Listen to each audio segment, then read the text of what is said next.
Hey guys, thanks for joining me for another episode of Learn to Play Games. My name is Lance, and today we're going to take a look at Fate's Fortune. This is an expansion to Secrets of the Lost Tomb, and this particular expansion adds a couple of really cool new elements. The first is that your players can ascend, which means that they're going to level up and get new abilities and new equipment cards and things like that to make them more powerful throughout the game. Now, the tomb isn't going to sit idly by and let this happen, so each time a character levels up, the tomb will also ramp up its difficulty, which is a neat feature to the game. On top of that, if you choose, you can include traitors in your game now, where at the beginning of each game, you will decide if you want to play with any traitors or not, and then deal out each player a secret role. If you're playing it fully cooperative, you can play those roles face up and work together to accomplish those goals to help your characters ascend, and it adds a couple new scenarios as well. So let's head to the table and I'll teach you how to play.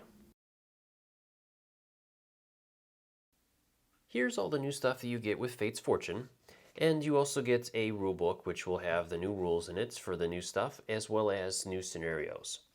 You also get the new Fate cards, which will allow you to add traitors to your game or play as you usually do but have the ability to ascend some of your investigators.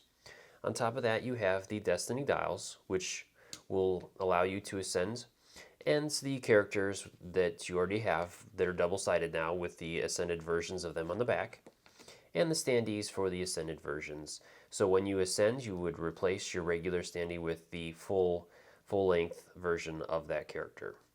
On top of that, we have a new boss and his companion, and 2 new artifact cards and 2 new tiles.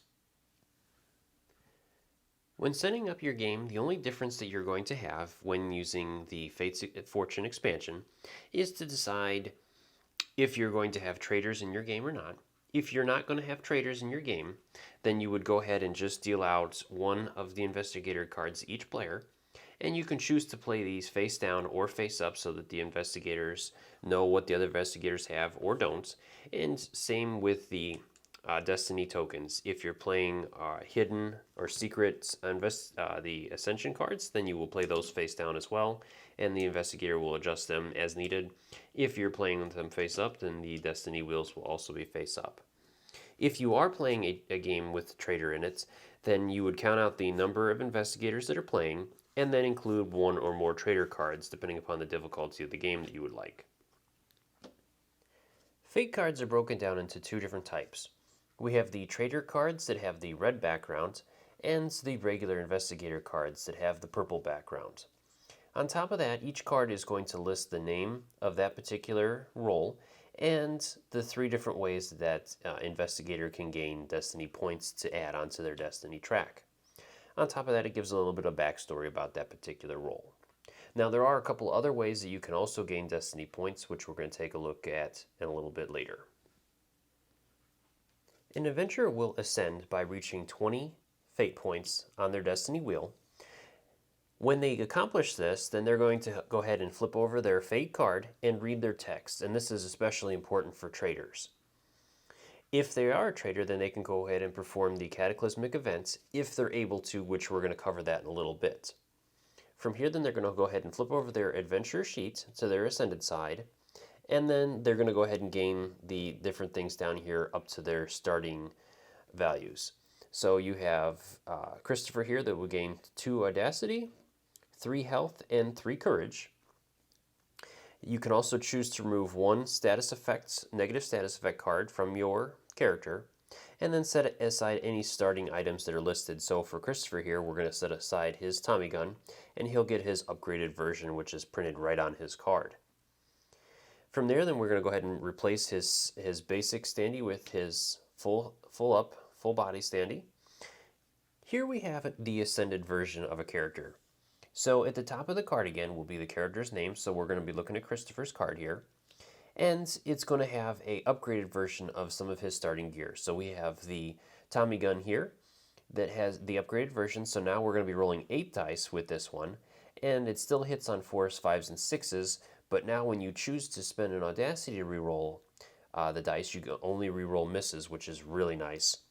The character also has an upgrade to some of his stats, so his strength went up by 1 to 4, dex went up 2 to 6, knowledge stays the same and mythos stays the same, but movement goes up another point as well. From there, his abilities got a little bit of a boost, so he has 2 new abilities, and then at the bottom is his courage track as normal. Courage also is going to play a heavy role with the ascended characters, so when a character ascends, their courage is going to get a boost. If they reach plus 10 again, then they will gain an additional bonus for that. And if a character ever drops to negative 10 when they're ascended, then they will follow a set of guidelines again. So they would flip their card over as it shows here, and they would lose all of the ascended things that they had. So you would replace your standee back with its regular one. Your courage would go to 0. You would remove any attribute tokens that you gained for your attributes during your ascended time. You now gain any special ability tokens or attribute bonuses that you set aside prior to your ascension, and you may not become ascended again this game with this adventurer. Now, if that adventurer dies and you bring in a new one, then you can ascend as always, but if this adventurer can never ascend a second time in the same game. Another new feature is the ascension scaling, which basically is the tomb ramping up as the adventurers ascend. So each time a adventurer ascends, you'll count up the number of ascended adventurers and reference the chart. So for example, when our first adventurer ascends, it says anytime a creature or elite spawns on level 1, spawn 1 additional creature of the same type. If a creature ends a elite spawn at the same time, then spawn 1 additional creature. And this will follow suit for each time an adventurer gains ascended status. So the chart will just become nastier and nastier each time we have somebody move up. So as we talked about earlier, when you reach 20 points and ascends, you'll flip over your card. And if it happens to be a traitor, if a traitor is able to ascend before being revealed or before all the loyal adventurers have ascended, the traitor gains a special bonus. They get to trigger a cataclysmic event and roll 1d6 on the cataclysmic event chart, as you guys can see here. The traitor player wins if all the non-traitor adventurers lose by any means. Now there's a couple other important notes to being the traitor. One is once revealed, the traitor is never allowed to become the first player. It will pass over to the next player.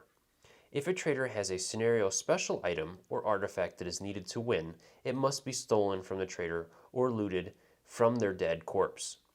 Once a traitor becomes ascended, if there are any other traitors, they can choose to reveal their fate card even if they have not ascended yet. The last new feature in Fate's Fortune is the traitor vote. So if you're playing a game with traitors, during the upkeep phase before fate points are awarded, the first player may choose to call a vote to attempt to reveal the traitor. When a vote is called, the first player chooses any other adventurer.